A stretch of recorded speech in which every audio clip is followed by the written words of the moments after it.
featured. Yep, I think he also lost in top 64 though. But there's still a couple of really cool decks in this tournament. One we have for this top 32 featured match now, so let's get over to the table and see what it is.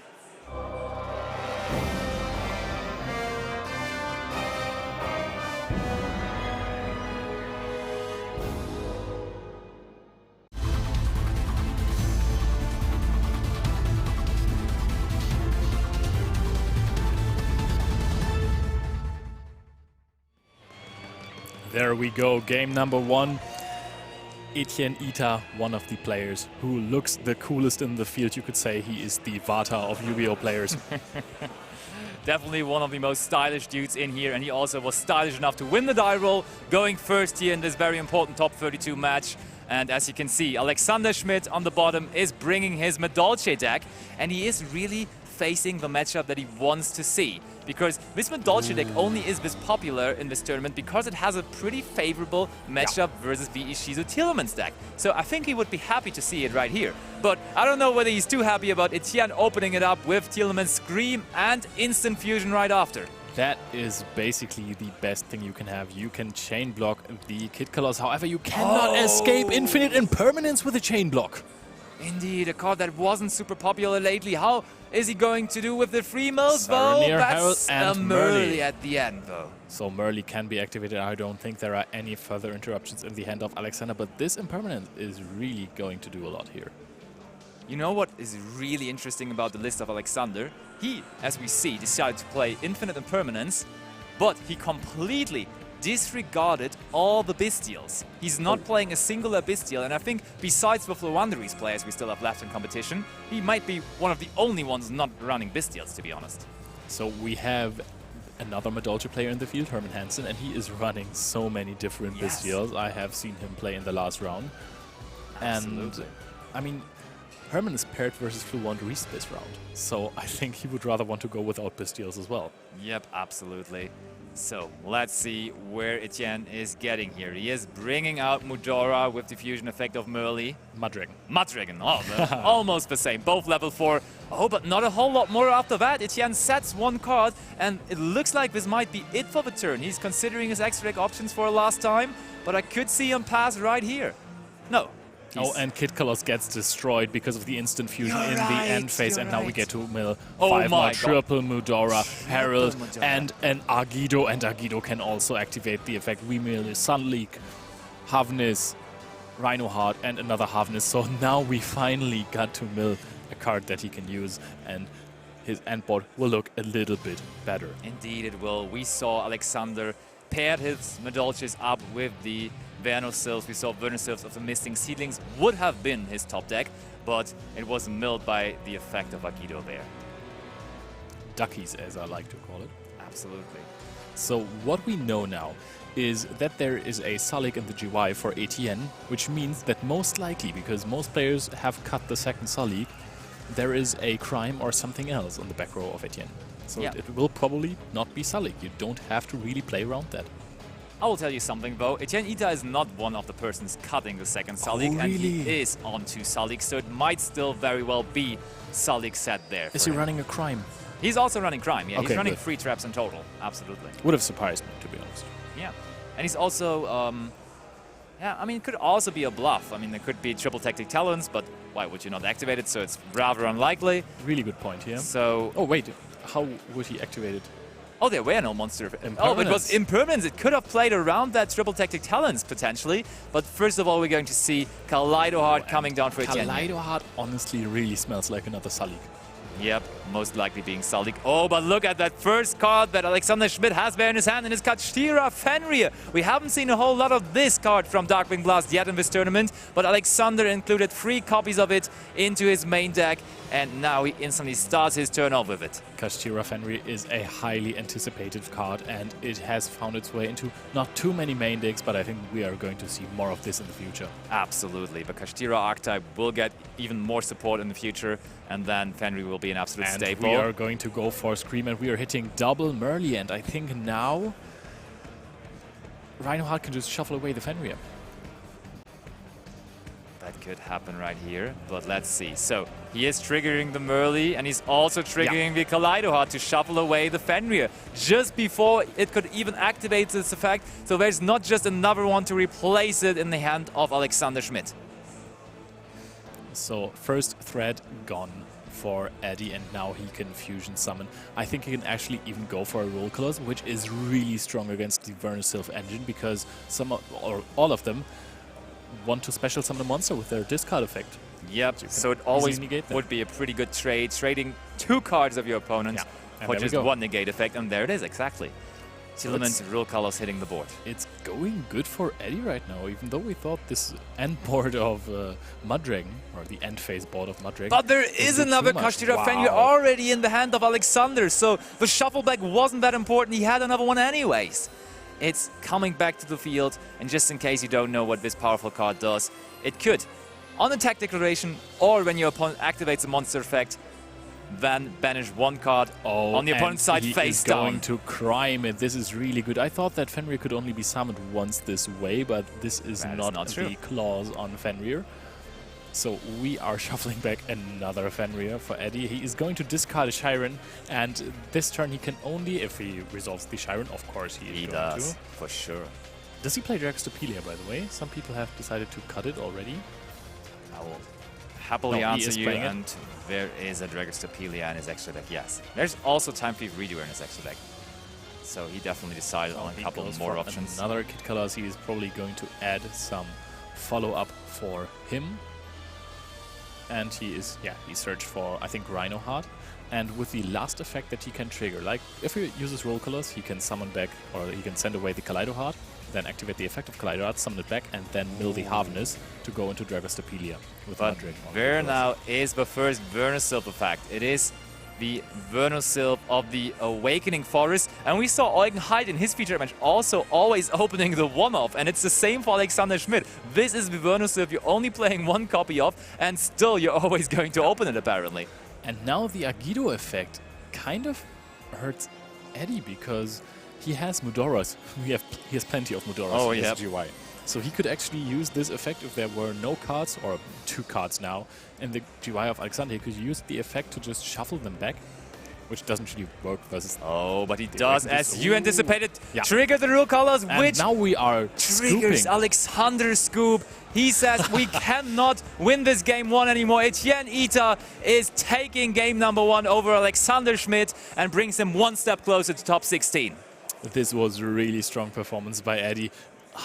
Or just anticipating, okay, this Kid Colors is going to be destroyed in the end phase, and I'm probably going to get something off of it. I have the Crime set, I have my Scream. If he tries to do something, I just get another 3 mills, and then he hit Agido, he got the Kaleido Heart to his field, and this one was so crucial. I think in this particular situation, summoning out Kid Colors with instant fusion is actually even better than normal summoning it, or like summon it on its normal way. Because destroying it in end phase when it got impermed was actually insane value for him. It was actually a very good thing. Otherwise, it would have just been sitting around there doing nothing. But with this moment, he was actually able to keep on fusion summoning. Kid Colors is the best card to imperm. Of course, you're also playing around triple tactic talents with the impermanence. However, if it is summoned by instant fusion... Not really, I know what you mean. But I actually really anticipate 1 card that Alexander Schmidt is bringing in from his side deck. We haven't seen this at all this weekend, but I've heard a lot of people actually talking about this card prior to the event. And it is Silent Graveyard. And this is basically Dweller as a quick spell. Yeah, without legs indeed, So this is just, you can activate it as a quick spell in your opponent's turn. You could, if you want, even activate it on your turn 1, because Tearlaments decks tend to do stuff on your turn as well, and therefore you could prevent it over there already if you start 2, for example.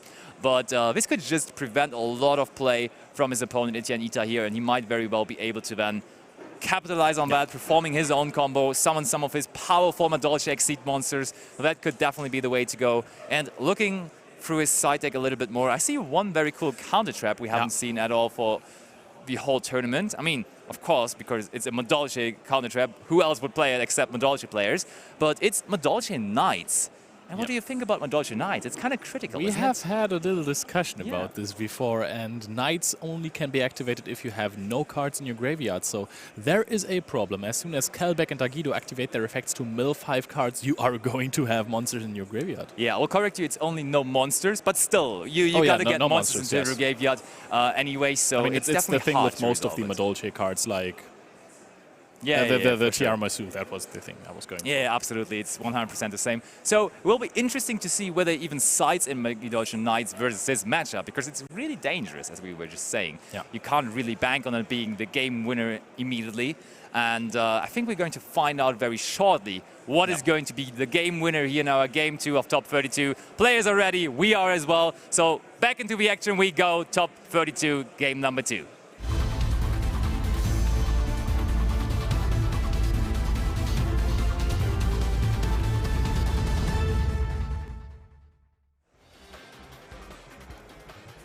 Also, one very interesting question, not question, but something... Ask me anything. Yeah. What do you think about Gravedigger Straphole? Because I wanted to say one very interesting card we saw being milled from Alexander Schmidt in Game 1 was Gravedigger Straphole. And you just don't play this card on its own. You will always pair it up with Traptrix Rafflesia to search out the Gravedigger Straphole. How do you like it? This card is basically a Called by the Grave. Somewhat is, but do you know what's really harsh for Alexander Schmidt here? Setting 2 cards and passing. Eddie must love this, because Madolche does not work like Tearlaments. You can't really do all your plays in your opponent's turn. You don't have the Madolche halfness that special summons out half your deck, extra deck. Oh, but there is the silent graveyard for Alexander Schmidt. We were talking about it. Oh, but he also has Orange Light plus Caldo in hand. That could also be good. That is true, and now he does not have the Caldo in hand anymore. But he has double Orange Light, so it could still work out. What are we milling? We are milling the Salik. So that Salik cannot trigger after the silent graveyard resolving. And I don't think Eteeyen is going to do a whole lot here at all. Maybe he goes for some kind of next seed play when he has access to another level 4 monster. But besides that, he's not going to resolve any fusion effects here, so I would think he's going to keep it very simple here, as his opponent did, to be fair, because his opponent just also passed on 2 back row cards. But oh, he's not keeping it simple. He goes for the back-to-back instant fusion. And I think he's not going to summon out Kid Colossus. He might actually summon out Kid Colossus to get the +1 of the summon effect. But he could also go for Mudragon and go for rank 4 Exceeds, which could be Time Thief Redoer, which I have seen him play. Nice. He does play it. He does play it for sure. So he is looking through his extra deck. Oh, that was Kid Carlos. Look, he's considering. He doesn't know yet. He doesn't know yet. Do I take the +1 from Kid Carlos, or do I just go for rank 4 instead? He's really going through it. Redoer would be really strong, because he can actually activate the effect on the opponent's turn, call I detach monsters, and then trigger Shiren in his own GY. But that would heavily play into the Orange Light in the hand of Alexander Schmidt. And the Caldo. And the Caldo as well, you're right, the Caldo as well. So he goes with the Kid Carlos, and there's the impermanence again from Alexander Schmidt. Eddie opened up the instant fusion back-to-back games, and now Alexander Schmidt also opened up something back-to-back. How do you like the decision to keep infinite impermanence in this matchup going first? I like it. I mean, it is really good versus Kid Colossus, especially when you have Silent Graveyard to your opponent. Called by the Grave on Caldo is really interesting, because it also disables your own Caldo, and now he is normal summoning Kelbeck. That is indeed true. We go for a bunch of damage. You cannot attack with Kid Colossus, in case you were wondering why he did not instant fusion. So he's just going to lose out on the Kid Colossus completely, right? Or is he going to link it away? I would assume he's not. He's probably rather going into the ritual line that you were anticipating. He's just going to leave the Kid Colossus to itself. He is going for the Time Thief Redoer, and he will be able to attach a card from the opponent's deck in the standby phase. This is not going to be heralded, because you could otherwise chain the banish effect. So, I think that was another spell card being picked up, and it's another silent graveyard for Alexander. I keep on saying Forbidden Graveyard. I know it's not forbidden. So, standby phase, Time Thief Redoer, that's fine. Another monster coming. Oh. He wants to activate the effect to banish it. Wait, Eddie, just slow down. Let your opponent respond. Oh, he's just going to silent graveyard the effect. But he already activated... Wait, when did he do it? Because once the effect is activated, you cannot successfully chain the graveyard. He should have heralded this, I'm pretty sure of that. So there's the Angeli now still on top of the deck, but now coming underneath the Time Thief Redoer. Life points for Alexander are going down and down and down. Only 4,700 before this attack, but Redoer doing even more damage to the life points now. Oh, and Eddie is going for a Zoo Slime, which makes a lot of sense. I think that he also has maybe a Sully set, so he can actually trigger this. And now we're going to see Werner Sylve, Duckies.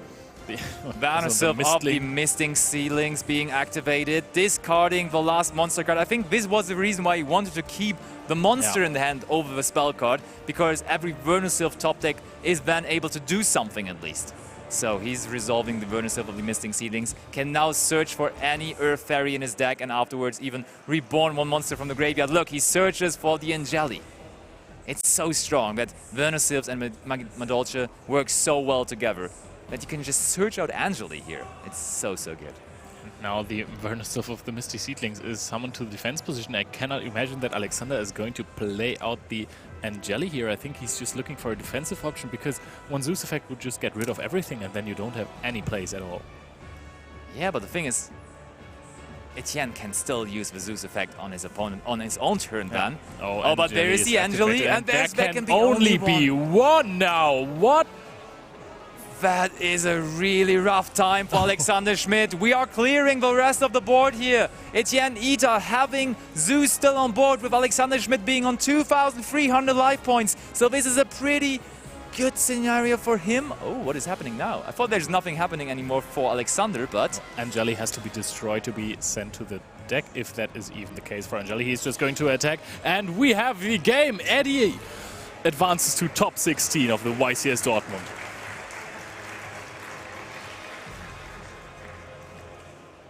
What a game. We wanted to showcase you how good Madolche is versus the best matchup it can get versus a deck that is preparing for. But Eteeyen Ita just swiftly 1-2-0 even versus that matchup. A really quick win and a really decisive one. Absolutely. Eddie really playing out his heart there in the first turn, getting the 5 mils in the end phase because the instant fusion destroyed the Kid Colossus. That was imperm negated. Absolutely. Double imperm both games for Alexander. And double instant fusion. Wasn't enough. Absolutely. When you compare those two cards, opening them for I'd both go players, with instant fusion. I will go with instant fusion every day of the week as well. So we have our first contestant for top 16 already ready, being Eteeyen Ita. And we gotta say, we lost quite a few Germans in top 64. We were going through the tables and German lost, German lost, German lost. A lot of the Italians actually were successful, I saw that. Also, I gotta say, we still have Americans left in the tournament. So I've heard we actually have the pairings for top 32 ready. So why don't we look into it to see who's still left in the tournament? There we have them, top 32. Up there we have Vincenzo versus Vladis Baranovskis. And let me tell you something, shoutouts to Juhu An, who was first after Swiss in Utrecht, again first after Swiss here in Dortmund. Undefeated and then twice. Going 10-0, or no, 12-0 both times, and then getting paired up versus Vladis Baranovskis, who just took him out in top 64, so Vladis being still in.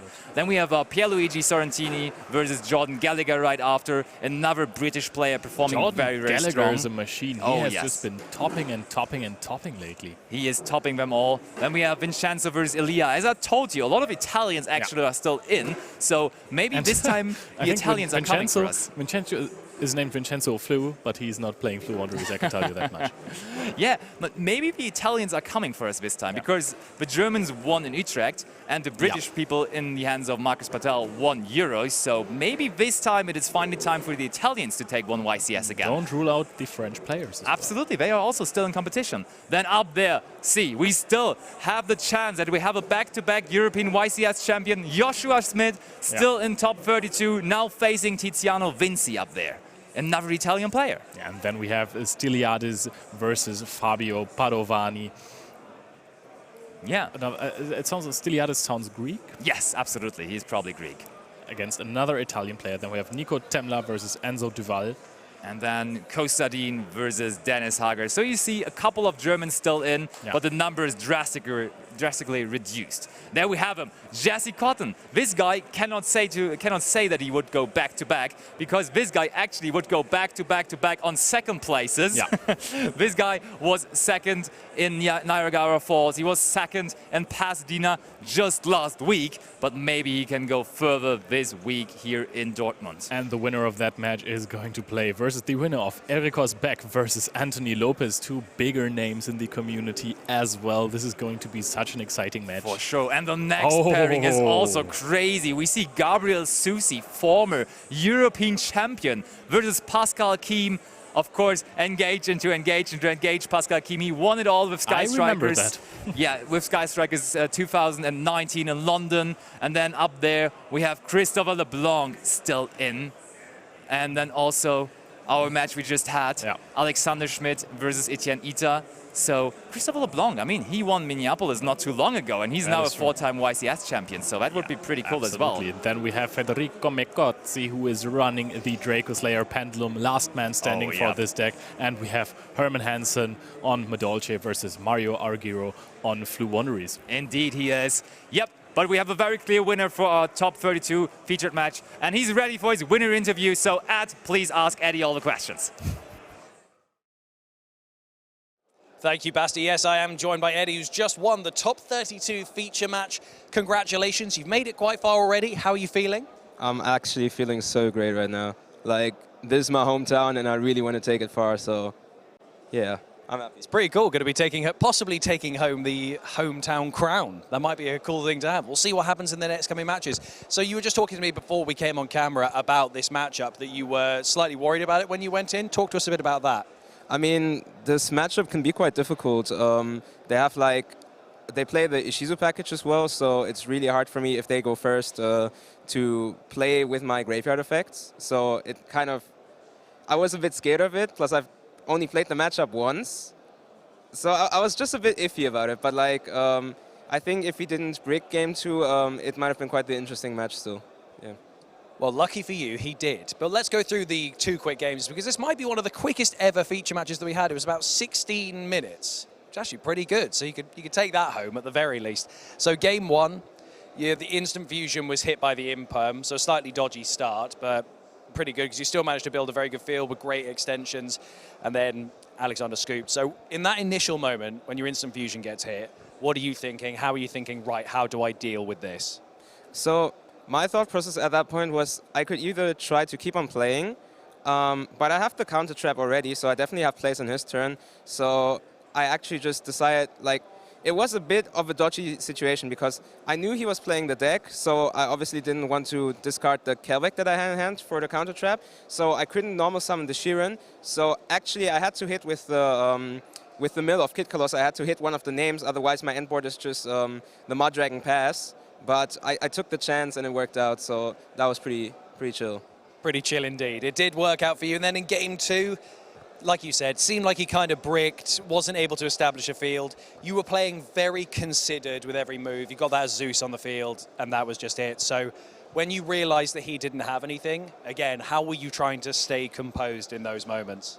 I mean, for me, it was really just trying to not lose my cool, trying to not make a mistake now out of, sheer stupidity, basically. So I was just focused on what's the optimal line for me still here.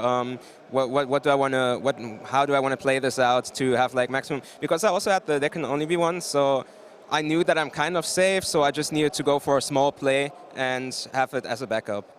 Excellent. Well, congratulations again. Are you feeling confident for these final few matches?